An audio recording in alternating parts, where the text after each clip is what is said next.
I'd like to thank you all for joining us this morning. We have a pretty eclectic group here. I'm going to ask for everyone, just go around the room, and if you could just introduce yourself, and if you have an affiliation with a company, who that is. I'm going to start. I'm Harvey Poppel. I'm chairman of the Water Resource Committee for the Palm Beach Civic Association. I'm Phil Byrne, member of the board of the Civic Association. Mike Brown, I'm Communication Director for the Civic Association. Paul Ben, Contractor Account Manager for Rainbow Corporation. Rick Crease, Ugmo Technologies, VP, Florida. I'm George Jimenez with Hunter Industries. Dave Eubanks, Building Manager at Palm Beach Stratford. Debbie Emerson, Building Manager at the Regency. Veronica Close, Assistant Director, Town of Palm Beach Planning, Zoning, and Building. And I'm John Page, the Director of the same department. We all work together. I'm Bill Buckley, the Acting Building Official for the town. Steve Surgeon with the Toro Company, District Sales Manager. Bob Stark, Tropical Irrigation. Chet Johnson, Superior Sprinkler Systems. I'm Melanie Lawson, and my husband and I have a smart irrigation system installed. I'm Terry Levine. I represent the town of Palm Beach to the West Palm Beach Water Advisory Board. I also have a smart irrigation system. That's great. Back there. I'm Ned Fleming. I'm the General Manager of the Dorchester, and I've had a smart irrigation system for about 3 years. Chris Manchuk, Vice President of Sales with HydroPoint. Luke Lewis, Scott Lewis, Guardian Tribute. And could you introduce, kind of going around making introductions, so you just stay with you. I'm Kirk Carlson. I'm an account manager with Armstrong Landscape. Okay, thank you. Why don't we go to the first slide? I'd like to particularly thank, whoops. We're good. Okay. This is the agenda. I'm going to give a little bit of context, and then we're going to dive right into the issue of the new ordinance and what it is. And we have town officials who have already introduced themselves who will take us through that. Mike Brown will then talk about the public awareness program, which we're essentially kicking off with this meeting today. And then I'm going to try to talk about the customer's perspective of all this. You can call it the user, the owner, the customer's perspective. And then we have some of the customers here in this room, and I'd like them to chime in if they have some thoughts as we go through that. So let me start by giving a special thanks to our sponsors. 5 of the leading irrigation manufacturers of these types of advanced systems have supported us through this program, and their names will be featured very prominently as we go forward. Hunter, HydroPoint, Rainbird, Toro, and Ugmo. And we have representatives of each of those companies here in the room today. Whoops. Good. I just to level set, and I think many of you know this. Brandon, nice to see you. Sorry I'm late. Irrigation conservation has a multiplicity of benefits. Our whole effort at the Palm Beach Civic Association really started about 5 years ago with the idea that the town was concerned about the availability and quality of water, which it was getting and still gets from the city of West Palm Beach, our sole source. And one of the issues facing the town was, well, maybe we need to do something ourselves and actually have to invest town's capital in augmenting these sources. Or at a minimum, we'd have to work with the city of West Palm Beach as they expand their water supply, which, by the way, they are in the process of doing. No question that if we use less water, and Palm Beach, although it's very small population-wise in comparison to West Palm Beach, consumes a very high percentage of the total water of the two communities. So if we were able to conserve water, we would have a material impact on lowering the potential future capital outlays. Now, at the opposite extreme, from a consumer's point of view, a customer's point of view, there's real savings in terms of money, and we'll see some charts about how much can be saved. A hidden benefit a lot of people are not aware of is the ability to, the proper amount of watering or irrigation promotes plant health. And in a way that most people who have the old-fashioned timer controllers overwater. And overwatering weakens roots, it can cause plant rot, and there is a tendency to have much more healthy materials through the use of the proper types of irrigation, the proper amount of irrigation. There's also the less of the excessive types of watering. Sometimes we see as we're driving along and we see all the runoff from properties that are irrigating too much or in the wrong direction in some cases. And that runoff can actually be polluting. And lastly, of course, we have the fact that it is one of the natural resources that must be conserved, and it's becoming increasingly a worldwide issue.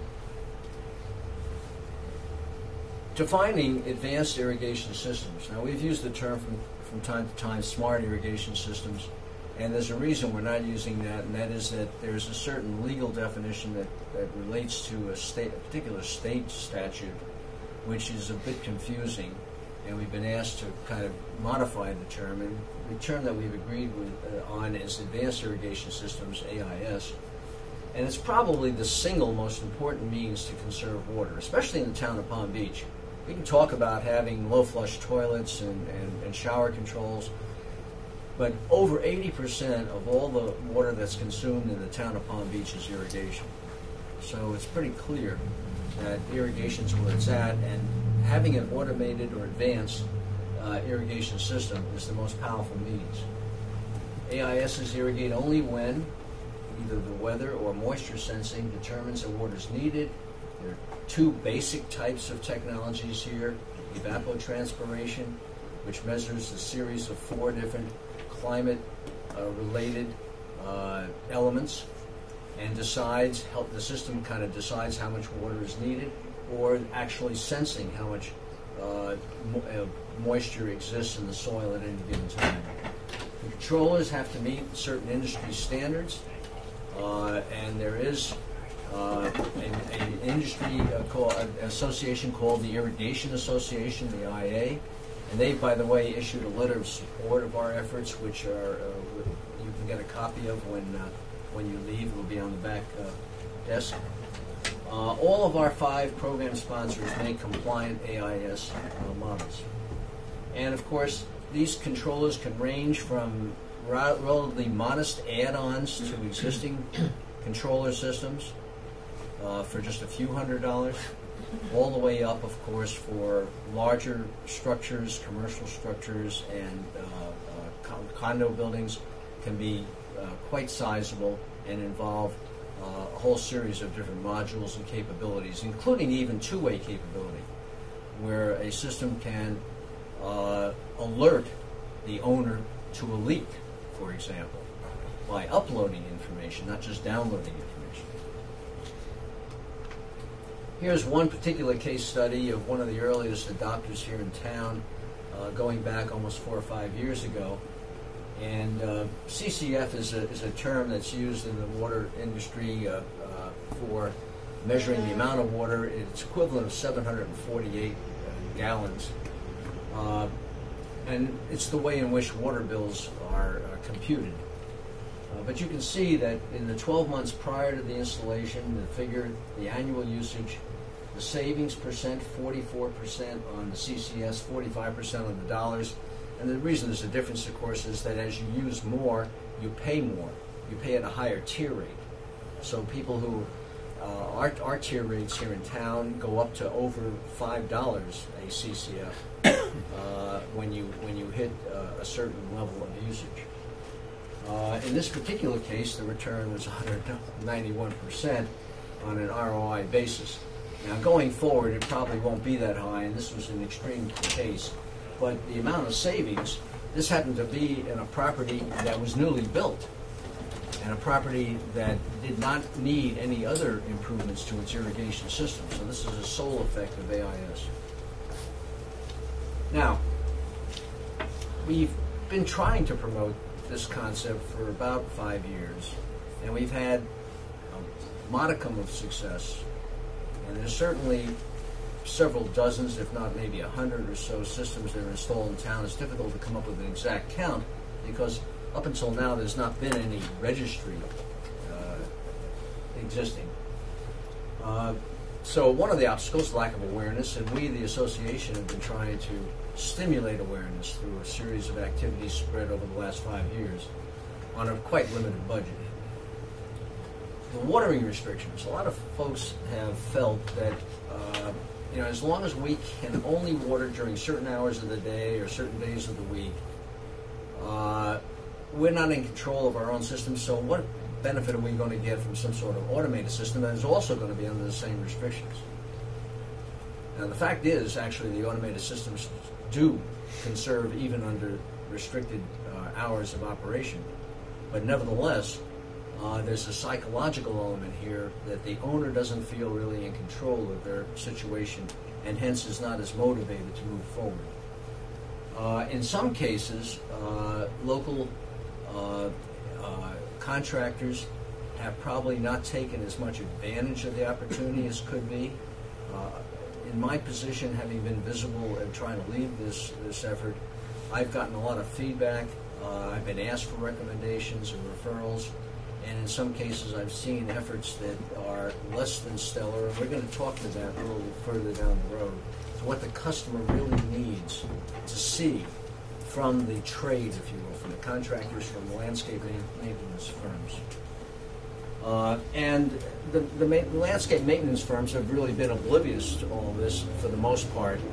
And in some cases, they really haven't even helped the situation, because from a landscape maintenance firm point of view, it takes something more or less out of their control, where before they were the ones that kind of fidgeted with the system and maybe adjusted it on a day-to-day or week-to-week basis, and now the system becomes automatic. And we've got to kind of reverse that psychology, because it really is to their benefit as well. So the latest ordinance, and I'm going to finish this introduction shortly, builds on two earlier ordinances, one that goes back almost to 10 or 12 years. And that's an ordinance most people aren't aware of that mandates that everybody who has an irrigation system is supposed to have some sort of a rain gauge or a rain measurement that shuts the system off whenever there's rain. Common sense. And to our knowledge, as best we've been able to tell, that ordinance has never really been enforced. I don't think there's been any kind of program to make sure that those rain gauges are ever fully deployed in the first instance, and secondly, maintained properly, because those in the trade know that these rain gauges maybe can go out of whack every couple of 3 years, if not sooner. They really need a fair amount of attention, and the likelihood that any rain gauge that was installed 10 or 12 years ago because of this ordinance that hasn't been checked since that is still working is probably slim to none. About 3 years ago, the town passed an ordinance that said any new construction or substantial renovation should have an advanced irrigation system. And that was a major breakthrough, but town of Palm Beach isn't really growing that fast.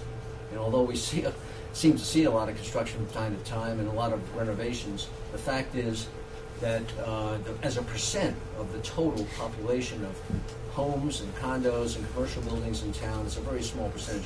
One would have to wait 30 or 40 years for that to really have a substantial effect. Now, as an introduction to the town officials, we did have a major breakthrough, because this past summer, with the cooperation of the South Florida Water Management District, the latest ordinance was passed to exempt AIS users from time of day, TOD, time of day watering, days of the week. That shouldn't say time of day. Days of the week watering restrictions. That's a typo. And with that, I'd like to turn it over to the town officials to talk about the new ordinance, after which we'll get back and talk about our public awareness campaign and some of the implications for this. Thank you John? very much, Harvey.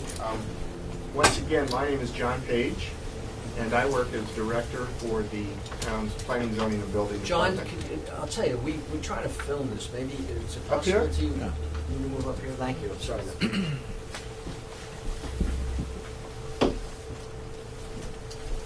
So, John Page, and there are three of us from the town here today. We're the faces of town government. Myself, Veronica Close, whom you're going to hear from in a few moments, and Bill Bucklew.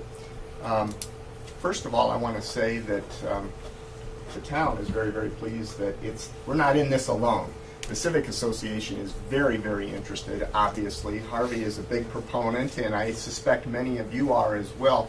We're pleased that this group of people is going to help move this ball forward. And of course, it's going to be good for the environment. It's the right thing to do for a lot of different reasons. I'm only going to make a few comments this morning, but as I was listening to the introductions a few moments ago, I heard at least 3 people indicate that they have already implemented advanced irrigation on their properties. And I'm hoping that your experience has been good, but I have not talked to people who have been operating these systems for a number of years. Just a nod of the head. Are you pleased with what you've done? And has it saved you money? It's cut my bill in half. Really? And your landscaping has thrived in all this time? That's great. Another gentleman in the back, I think, said he had the same experience. That's wonderful. Just a few notes. I don't have to go through all of the benefits because I think everybody realizes what they are, but we see this as good for the environment and good for the pocketbooks of the people who are going to be investing in this kind of technology. It's going to do something to promote less energy usage, and I just don't see a downside to it. It's not terribly expensive for a homeowner to get involved with this kind of a system, and it's nice when you're involved with town government to be able to come to a group of people to say, this is going to work for a lot of different reasons. Our town council has been involved with this effort in this sense. As Harvey noted, there have been several different ordinance revisions in Palm Beach over the years. The latest one occurred just in August of this year. And it says that if any homeowner here, any property owner is going to install an automatic irrigation system of any kind, it has to be improved with advanced irrigation technology. And in a few moments, we'll be talking about the mechanics of how that permitting will work and the records that we'll be keeping and the benefits of going to advanced irrigation. Of course, the incentive is that exemption from days of the week watering restrictions that Harvey mentioned just a moment ago. What we're going to do, we've created a variance procedure. The term variance is going to allow property owners who have installed a proper system to fill out a fairly simple form. It's a variance form. That variance form is going to be submitted to the department, and our building official will check to see that it's completely and accurately submitted to the department, and assuming it's approved, and it likely will be if your system went in according to code, you'll go into a database and you'll be exempt from those days of the week watering restrictions. More about that in just a few moments, but that's going to be a good share of what we'll be doing to make sure that the systems work properly over the years. We're going to keep a database, so we'll have real figures to share with the public as time goes by. We'll know how many advanced systems have been installed on the island, and our police and our code enforcement personnel will also have access to a database, so when they're out patrolling the streets and they see some watering going on at a time or a day when it shouldn't be going on, hopefully they'll be able to determine via some technology whether or not that is a proper thing to do at a particular address. The system, of course, in order to receive a variance is going to have to be certified. And we'll talk about the certification process in just a few moments. There's going to be a one-time fee to the town of Palm Beach of $300 for the administrative work that we're going to do to review the variance and to approve the variance and to augment our records and that sort of thing. Even though that fee is only paid one time, this advanced irrigation system is going to have to be recertified once a year. And again, we'll talk about that in just a few moments. We think it's a program that's good for everybody. Again, a relatively modest upfront expense, and you've seen the return on investment. It's pretty impressive. With that, I think I'll just turn it over to Veronica. Veronica Close is our Assistant Director. She worked closely with the council to create the ordinance, and she's familiar with the nuts and bolts of the ordinance itself. And I'm going to ask you to come up here and take my place, Veronica. We're going to stick around through the whole session this morning, including any questions and answers you have. And if any of you want to speak to us individually when the meeting's over with, we're happy to do that as well. Thank you, John. I'm Veronica Close. I'm the Assistant Director, and I'm just going to discuss the process a little bit more in detail, but not too much. And I did bring some forms, but I'm not going to give them to you until after I've talked about them first. You've heard what it is, what it does. We're excited about it. We developed a new program in our department to track it, to enable everyone to come in and apply. We put it in a new part of our program that will automatically remind owners when their renewal is up. So let me go into the process a little bit. As you know, it's a variance from the days of the week watering. It has to include an evapotranspiration controller. You know that, and our Bill Bucklew, our acting building official, and his guys will be reviewing it to make sure that it meets that criteria. Now, our application process, pretty simple. It's a one-page application filled out by the owner and submitted to our department. We accept it in, we enter it into our licensing program, and we send it out to our inspectors to see if it needs the system needs an inspection. If it doesn't need an inspection, Bill reviews it, signs off on it, then we order a sign. That $300 application fee includes the cost of the sign. We order the sign gets placed on the property. It's a flat sign, flat to the ground as I understand it. I haven't seen it yet, but I'll see it shortly. And it has the address of the property on it. That way our code enforcement police can see that when they see a property being watered when normally wouldn't be watered, they know right away. They can see the sign, they know right away that it's okay. They can also go into our system right from their cars, as a matter of fact, and make sure that there is a variance for that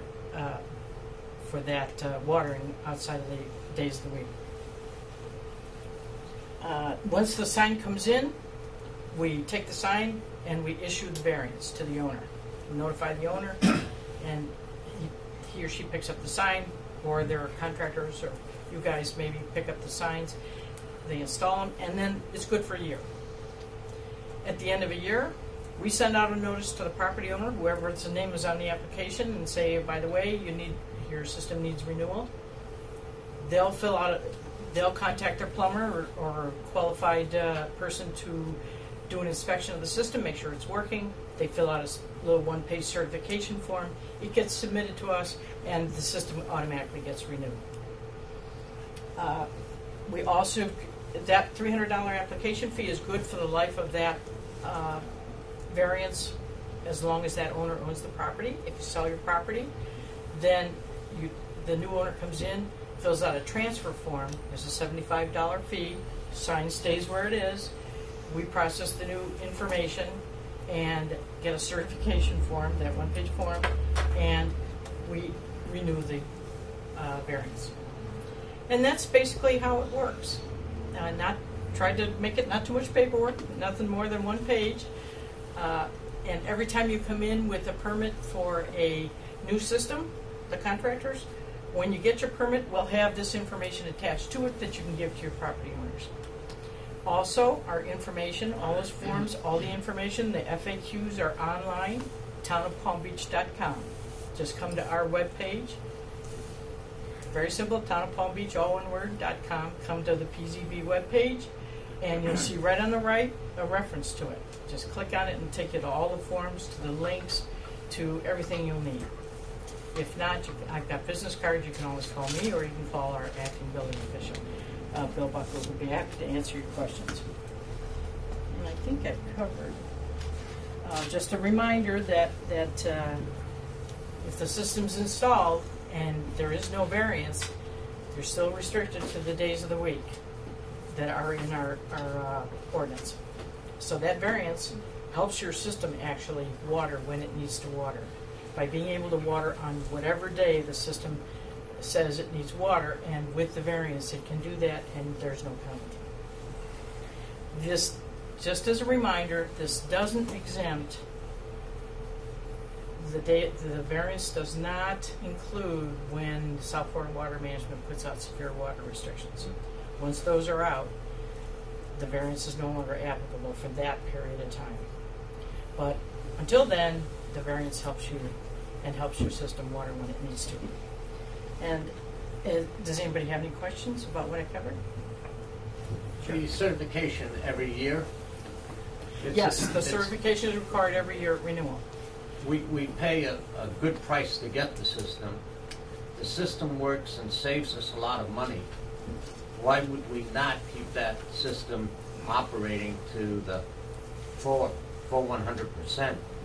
And why would you have to come and recertify it every year? Well, your plumber does, but that's the way the program was designed. I can answer part of it, and some of the contractors here might be able to answer part of it.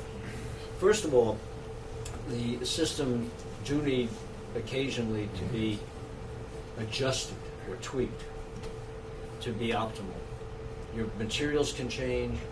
The system itself may not have been set up exactly right the first time. That's one reason. Second reason is that there are times when some of the landscape maintenance people will disable the system or fidget with it. Happens more often than it should. One of the points I alluded to earlier. So there are things that can happen that could take the system out of adjustment or compliance or to accomplish what really needs to be accomplished. Most homeowners, quite frankly, would be oblivious. They might see their water bill starting to creep up, but it's not something you might notice, especially if there's only a 10 or 20% difference in the water consumption. So it is important that happens. Well, I guess I'm speaking from a larger complex where we have 28 zones. We check them every week. We can't afford to let a week go by not knowing a sprinkler head's working properly or if there's a break in the line. And the system itself is on the computer. It's computerized. We check it every day. So once again, I guess you're sort of going to the individual homeowner and not the large complexes. Yeah, and very clearly, you're on top of it. The town owns certain properties; they're on top of some of their. Some of the commercial properties have the same characteristics, so there is a difference in some cases. Well, have you asked some of these, the irrigation people? I know they come to our house, if there's a leak or, we're moving a bush or something, and I feel like they come out to our house maybe 4 or 5 times a year, and now we've got to have them come one more time. Or you may just, when they're out there close to the time that it's going to be. Well, I'm not always there when they're there. So it's almost like, maybe every year is a little bit like too much. Like, can't they do it every other year? Because they really do come out a lot. Well, I think this is one thing that maybe experience over time will be able to show us, but I think those in the trade may want to comment on this. But again, my anecdotal knowledge suggests that most people don't have an irrigation contractor there each year unless there's a problem. And in many cases they should, because there are leaks that go undetected. There's always the opportunity to install some new technology that doesn't relate to the controller itself, but maybe another advancement in nozzle technology. So it's actually in the homeowner's best interest to go through this process. And it's not, there will be a fee from the irrigation contractor, but it's pretty modest compared to the benefit that will be received. And I think it's one of those things that over time, we'll just have to see how it works out. The ordinance is what it is now, of course. Mm-hmm. And we took our best stab down, certainly in the South Florida Water Management District, just to make sure that the systems do stay in compliance. The other danger is, quite frankly, is that someone might try to subvert the system in some respects, even though it may not be in their best interest. They may not understand how it works fully, and they may start using water indiscriminately. And because they have the exemption, the enforcement people are going to let them. So there has to be some sort of a mechanism to check and balance that. And I might be able to add one bit of information to the question about why the annual certification. I'm going to ask a couple of people in the room to back this up and verify it if they can. Maybe Mike or Ned, Veronica, Bill, or Harvey, maybe you would know. We worked very carefully with the South Florida Water Management District when we put together this language, the ordinance that was adopted. They have what they call a model code, and as I recollect from visiting with our Public Works Department, that annual certification is something that the South Florida Water Management District required. I see some nodding heads. Is that right, Bill? Yeah. Okay. It's part of the maintenance of the system and verification that it's still there, and that's part of what's required if you want to qualify for the exemption. Okay. It's part of what their requirements are for the exemption. So. Thank you. And I think we have quarterly meetings with our contractors, and we can get some feedback, but I would be surprised if our contractors said that an annual look at that system is too much, because those systems, a lot of things happen to those systems, and looking at it at least annually is probably not a bad idea. And a lot of times it's more often than once a year. If I may, a lot of the time there's a lot of traffic on the properties, landscape, remodeling, painting.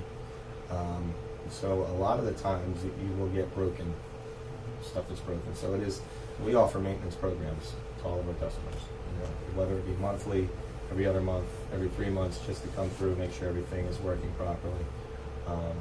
And like the gentleman said, especially with the rain sensors that have been for 10 years, maybe 1 to 2 years they last, so you have to check that. So it's kind of good to have an irrigation check at least once a month, maybe every other month. Okay. Thanks for the information. No one in the back. What entities are you allowing to recertify, and can you go over the process of recertification? Yes, I have the certification forms here, and perhaps Bill Buckley would like to address who can actually conduct the certifications.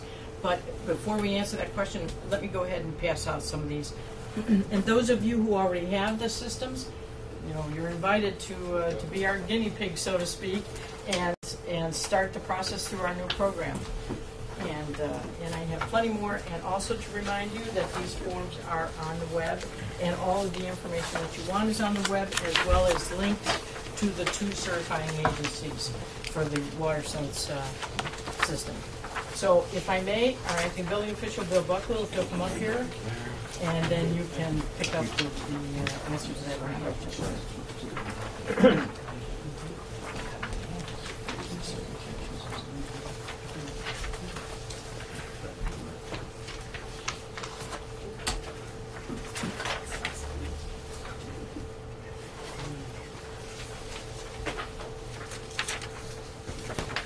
First of all, good morning. I appreciate the opportunity to be here. Mr. Poppel has done an outstanding job of going into some of the technical aspects of this type of requirement, this type of system. So I'm not going to reiterate some of what he said. As building official, acting building official, my job is to oversee permitting and construction in the town and to enforce the building codes and the town ordinances relating to building construction. And of course now that irrigation systems and those types of things fall under the town ordinances for that. So part of my responsibility will be to kind of oversee the permit applications and the things that come in relating to this type of variance, and to make sure that they meet the qualifications that the town has written in the ordinance. So one of the things that we do look for now, or we have looked for in the past, is to make sure that the right type of controller has been installed in the system. Going forward, we're going to be taking a little bit closer look at those things, because now people are going to be applying for the variances, and we want to make sure that the documentation you provide to us lets us know that the controller that you're using is not John Doe's controller from Timbuktu. We want to make sure that it is a certified controller, one that meets the requirements of the associations that certify these, and that will do the job that's intended by the ordinance. So that's one of the things I'm going to be looking for very closely. So as irrigation contractors, when you come in to apply for the permit, you're going to need, part of what you're going to need to give to us is the specifications and the information on the controller that you're going to be using. I think we've been asking that for that now, but it's going to be doubly important now because it's going to allow, especially if you've got a new home under construction or you're doing a big remodel that's going to kick in the requirement for an advanced irrigation system, it's going to be important for you to come in and give us that information, because when that project is finished and when that remodel is all done, your homeowner more likely is going to want to apply for this variance. So if we have that information on file in the permitting system already, it makes our job a lot easier. For those people that have already had the systems installed, we would like to have that information. If we don't have it, as part of that initial certification, we're going to have to get the information on your controller so we can review it to make sure that it meets the requirements that are stated in the ordinance and also put out there. There's a lot of information on the different types of controllers that are out there on the web. Yes, you have a question? The equipment that you are going to approve when a contractor chooses or a homeowner that chooses the equipment, is that listed under EPA water sense? We're going to look for that label. There are some others that may not have obtained that label yet. I understand Mr. Brown was telling us this morning that EPA is a little bit behind the 8 ball. So if that's the case, then we will, if you submit something that doesn't have the EPA water sense label on it, then I'm going to do some homework and some checking to find out, to make sure that what you're submitting to us meets the requirements. That's the way it's going to work. We would like to see the EPA water sense label, because that's going to make our job a whole lot easier, because we know that those particular controllers have been certified and tested. But if you've got one that doesn't necessarily have that label, if you give us the information and we can verify that it does meet the requirements, then you can install that. Yes. One other comment. There's another source for authorized systems would be the Irrigation Association's SWAT, what they call SWAT systems, and there's a list at their website of systems that qualify. They're not exactly congruent with the water sense, but between the two, they really do comprise the set of authorized equipment. Those website links will be both on the town website and on ours, and we'll be sending them out so that everyone knows what systems are on there. And I talked with all the manufacturers ahead of time to make sure that they had systems on both. Irrigation Association's more up to date than the EPA water sense website. So that's what we're suggesting, is you go to the IA site first, and hopefully the EPA will get caught up, but we all know how government works, so federal government, so it's slower. What happens if the client applies and it's not on the list? Do they get their $300 refunded to them? I would assume you would, because you would not qualify then for the variance that's being requested. So, and then also you wouldn't be allowed to install the system. So that's I'm saying for maybe a previously. Previously installed system, right? Yeah, they would have the option of upgrading their system. Yeah. No, I was just going to ask, haven't you or won't you develop a list of approved systems, which is an easy thing for anybody to check? Yes, we will. We will. As a matter of fact, for the sprinkler contractors or manufacturers that are in the room, if you want to start giving us the information, I can start a collection file, and we can scan those and get them up wherever we need to get them up so that you have access to them. So if you want to start passing that information along to us and submitting it, we'll take it. So that, again, anything to speed up the process. The question was asked about certification of the system. There's a certification block on the application. It says, I, blank, Florida license, blank, expiration date, hereby confirm and attest that I am qualified to perform an annual maintenance review of the Evapotranspiration-based ET or moisture sense-based control system for the property listed above. So what we're looking for is a licensed contractor. It can be an irrigation contractor, it can be a plumbing contractor, somebody that deals with water and with irrigation systems. Those are the people that can certify your system or recertify your system. So that's what we're going to be looking for. You need to have a Florida license to do the work. Again, I don't want to go too much into the technical part, but we feel from a town standpoint that this is going to be very, very beneficial to particularly the homeowners and the condo residents also, but someone who has spent, because I see it all the time on building permits that come in, you're spending hundreds of thousands of dollars on landscape. And because there's problems, maybe water restrictions, but they're not severe water restrictions, you've got to maintain that landscape because that's an investment that you've made. And we want to assist you in doing that. And we feel this is one of the better ways of doing that, is to get these systems installed, have them certified, have them verified, and have them operating the way that they are, because it's going to obviously benefit the city of West Palm Beach, because we won't be using as much of their water. They won't be complaining about us. We'll also be using water only when it's needed. We won't be overwatering landscape, and you'll have to start replacing plants and things that have died from too much water. So again, it will help make your homes more beautiful, help make the town more beautiful, and we really, really think that this is the best way to go at this point. And we really endorse this program. We endorse our ordinance because it's going to help us to help you. So does anybody have any other questions?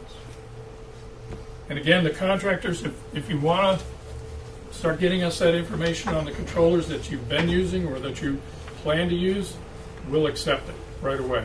So that way we can verify it, and as some individuals have said, we'll create a list for future use, so that if somebody has a question about what controller do I need, you can just check our website or check a source that we put up there that will give you that information. So, if you have questions, we'll be around for the whole presentation. Good. Okay, we have some more items, and we'll get into some other aspects of this as we go downstream. But Mike, I'm going to talk about the awareness campaign, because although the town is going to be sending out notices, the reality, as we know, is that we all get an awful lot of stuff from a lot of sources, and the attention span that I know I spend when I get my mail every day is very limited. So this is going to be important to try to stimulate awareness, and Mike is going to be in charge of this.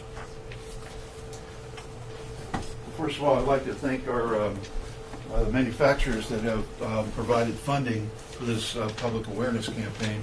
It's going to be reasonably extensive. The contractors in the room and the folks that deal with the actual property owners are going to be key to this program. We can produce as much media and send out as much media as possible, but the people that speak on a daily basis with property owners are the ones who are going to make this program successful. We're starting out. If you haven't seen our This Week in Palm Beach, and sorry about the small type, but I want to get it all on one page. This Week in Palm Beach is one of the most read e-newsletters in town. We've got the largest email list in town, and a lot of people pay attention to that. We've already been using that as a vehicle to explain this program, and good old Microsoft randomly wants to update. Buy yourself another 10 minutes. Yeah.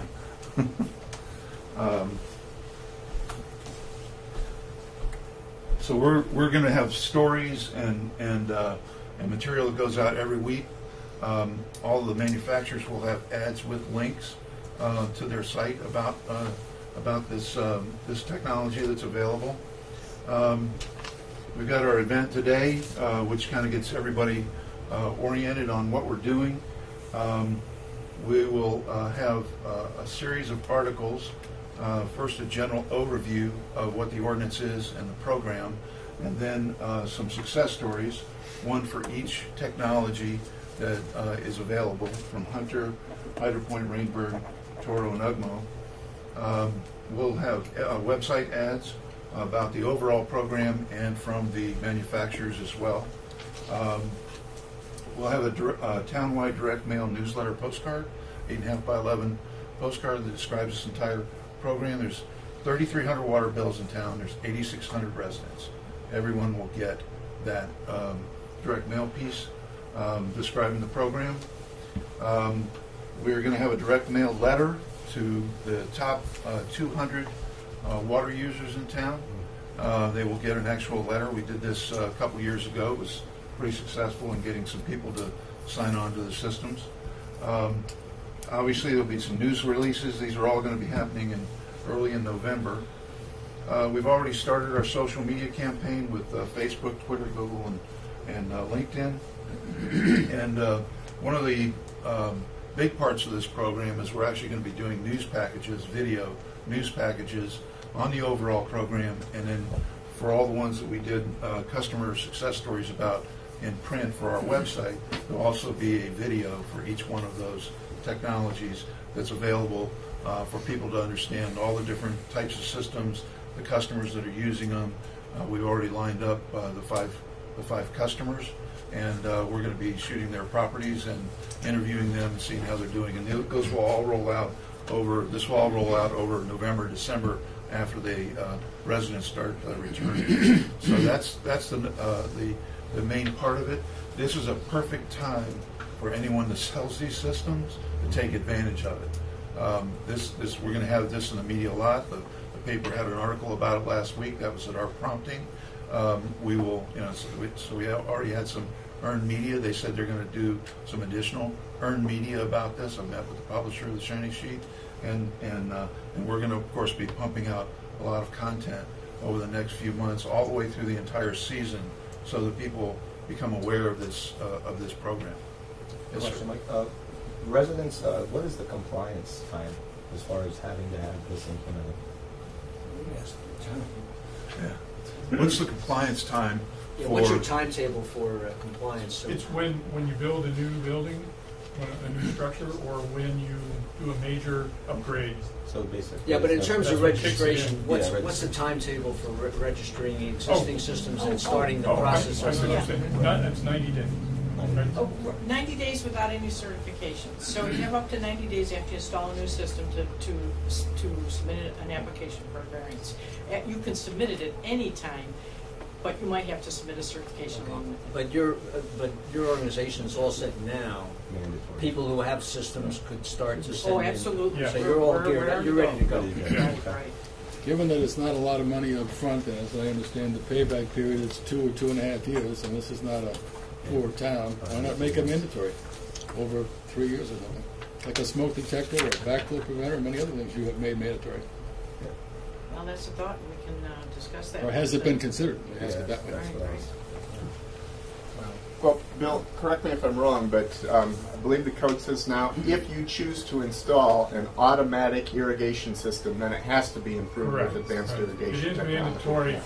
Again, we're talking about, it is mandatory now if you're upgrading your system, if you're doing a major renovation, if you're building a new building, it is mandatory now that you have an advanced irrigation system. However, the other thing we're talking about here, which is voluntary, is the variance. Keep in mind this is two separate things. Yes, sir. Mike, I was just wondering, a couple of years ago you had a campaign on television, and I think it was Channel 5 News sent a reporter over, and they did a 1.5 minute segment on it. Do you plan to do that again in this time frame? Well, the way those work, we call them earned media. We always pitch as soon as we're ready with our news releases. We will hit all of the major media outlets, and we'll see what they get to choose. We don't. We can't make them do it. No, I understand. So hopefully, but I would they'll think pick as a up on public it. service, it should be at this point quite interesting. Well, we're certainly hopeful. Yeah, that's one of the big goals of this program. Yes, sir. Yeah, Mike, I came here in 2009, same room, same meeting. In 2010, we started. It took us about 9 months to get our system up and running. In 2011, we started it. And the reason why we did was because of the water rates. in October of 28 to September of 2012, it was an automatic 9.75% increase in water. Each year. Each year. So, and that was for West Palm to pour money into their system. Well, I thought after that it would calm down. But in the last 2 years, we've been hit with a 10% increase each year. Yeah. And, I mean, the message to get across to the public is the price of water is not going to go down. And the system, we control our system to the penny. But now I'm getting kicked with that 10% every year, and our water bill for the complex. So I guess my question, I believe there was somebody here who's working with West Palm, is what is the future rates of water? They're hoping. Do you see them going down? No. No way in the world. They're hoping for 2014 to hold it where it is. But at this point, there are no promises. Well, they just went into effect October 1st for right. But 13, as of next 14. year, right? As of next year, it is anticipated they So will they'll- hold it down, We can actually budget them 10% automatic, no matter what.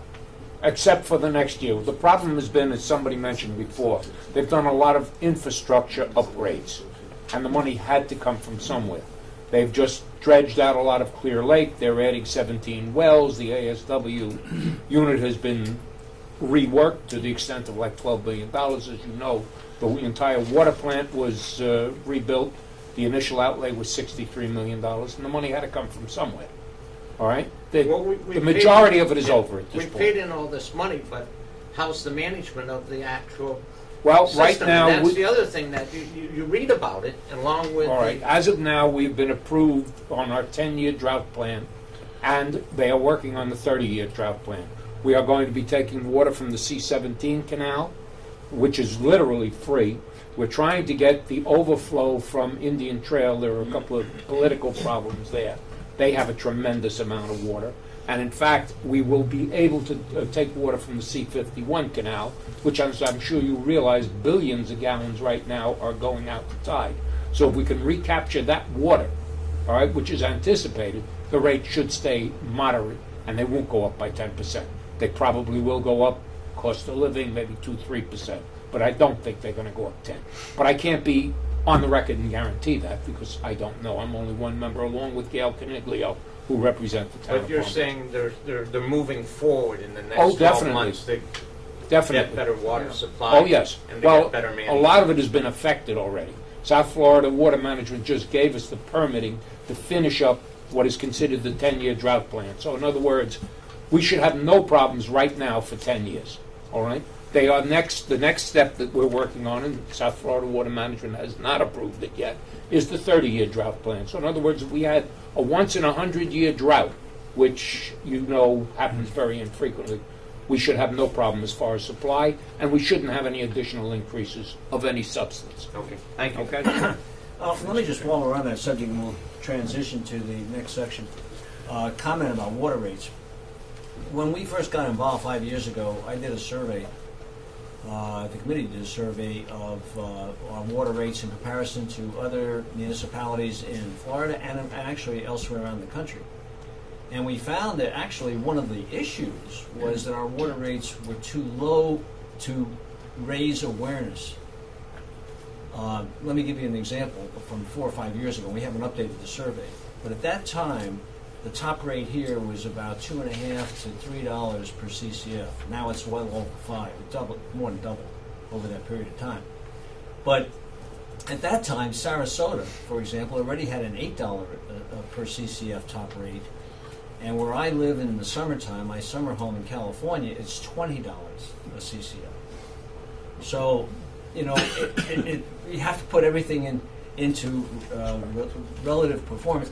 The fact that the rates are going up, none of us are happy about it, but if nothing else, it does create a greater impetus and a greater financial motivation to do something about conservation. One of the other things I wanted to mention about our program, if you haven't been on our website, please check it out. In the last 12 months, we got 1,062,000 page views on our website. So a lot of people come to our website for news and for information. So we expect this information to get out with pretty good penetration for residents in the town of Palm Beach. Okay. Okay. I'd like to open it. Any comments or questions further that we can do while we're I together? would say that one thing that would be important would be the communication between the landscape companies and the irrigation companies once this ball gets rolling. Generally, as you had mentioned, occasionally landscapers will mess with the timer, therefore setting off. So it's good to have communication on both ends there. I think that would benefit the homeowner as well. Yeah, I do have to make that point that the landscape maintenance people are really at the customer site more often than the irrigation. At least weekly, in some cases several times a week, depending on the nature of your property. And I think it's a unique opportunity and for the landscape maintenance people to help make the owners aware of this situation to their benefit. And I think it helps everyone. It actually makes the whole watering issue for the landscape maintenance person a lot easier. It takes the burden off of them. If something goes wrong, they can at least say, it's not my fault, as long as they haven't tinkered with the system. So you're absolutely right. And there have been cases in the past where landscape maintenance people have subverted the system. So that's the other side of the coin. Any, yeah. Harvey, it's Kevin Cavioli. We spoke on the phone recently. I'm Florida Registered Landscape Architect, yes, representing Florida Irrigation Society, the Irrigation Association, and the Florida chapter of the American Society of Landscape Architects. Just want to applaud you for the great work you've done and let you know if there's anything we can do to help you, we're here.